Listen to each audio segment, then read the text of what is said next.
Bonjour, il y a de cela quelques temps, je vous avais présenté la maquette du Ferret E, le MiG-37B, un avion fictif, un avion supposé furtif et qui aurait été développé du côté russe. C'était une période où beaucoup d'avions assez étranges sortaient en maquette, soi-disant, issus de programmes et surtout de design qui avaient fuité d'ici ou là.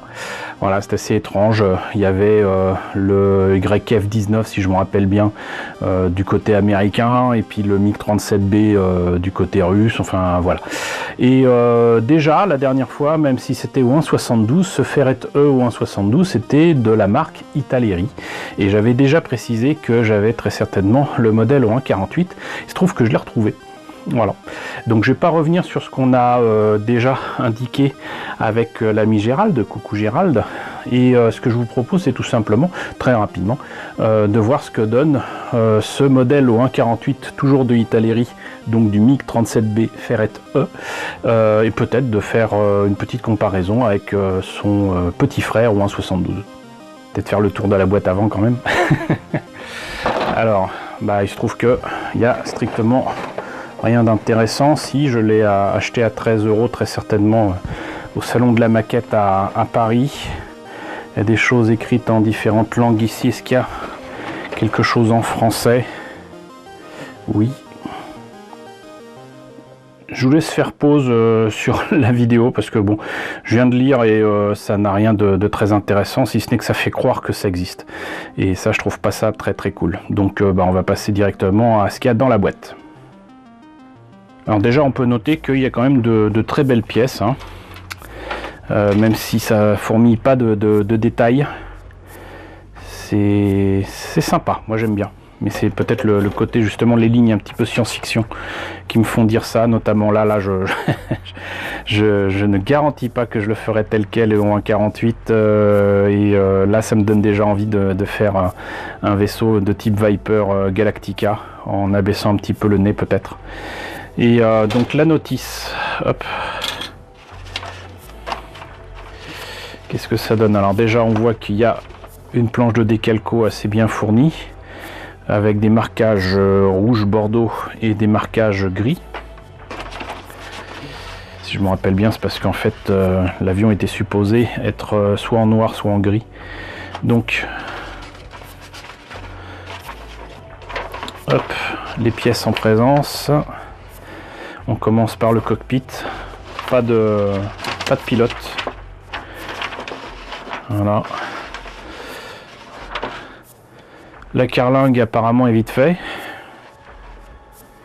Et les moteurs sont pas grand chose pour ce que j'en vois là.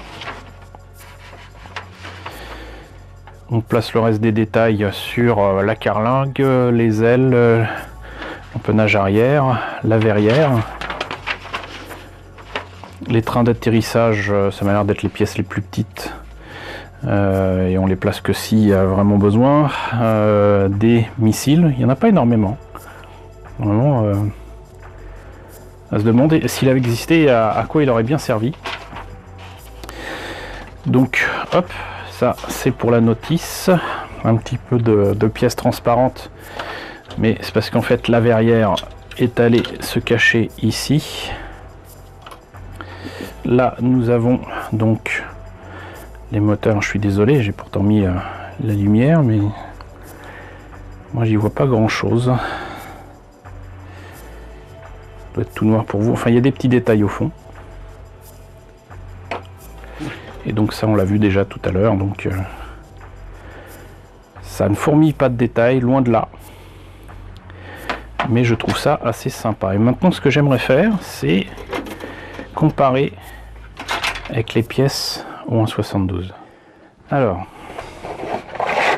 hop, c'est juste pour voir si ils sont contentés de prendre les pièces au 1,72 et de les agrandir entre guillemets.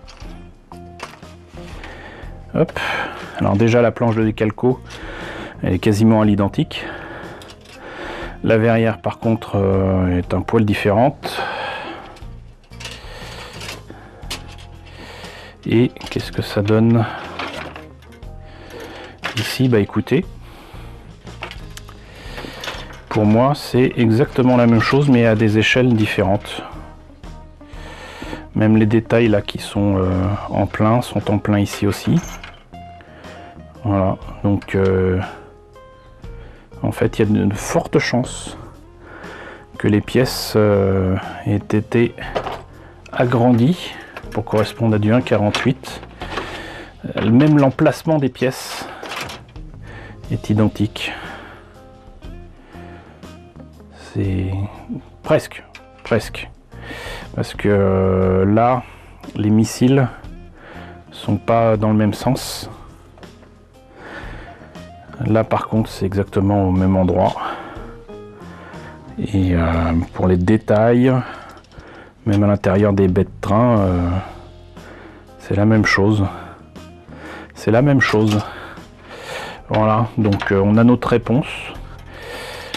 De forte chance qu'Italeri et entre guillemets agrandit les pièces, ou réduit d'ailleurs, hein, c'est pas interdit. Il est possible que le modèle au 1,48 ait existé avant le modèle au 1,72, mais en attendant, pour moi, c'est quasiment la même chose, mais à deux échelles différentes. Bon bah voilà. C'était donc la présentation de ce soi-disant modèle furtif russe, un avion fictif qui se fait appeler le Ferret E, le MiG-37B au 1,48 donc d'Italeri. J'espère quand même que la présentation vous a intéressé. N'hésitez pas à me dire ce qu'il en est dans la section commentaires. N'hésitez pas à liker, n'hésitez pas à partager, n'hésitez pas à vous abonner si ce n'est pas déjà le cas. Coucou aux nombreux abonnés qui nous ont rejoints ces derniers temps. Bienvenue ici. Coucou aux grands anciens qui me suivent depuis plus de 4 ans. Merci à tous de votre fidélité, merci à tous de votre soutien sur Tipeee et sur Paypal. Surtout prenez soin de vous, prenez soin de vos proches. Je vous laisse avec la liste des contributeurs de la chaîne et je vous dis donc à très bientôt, peut-être pour la présentation d'un nouvel avion.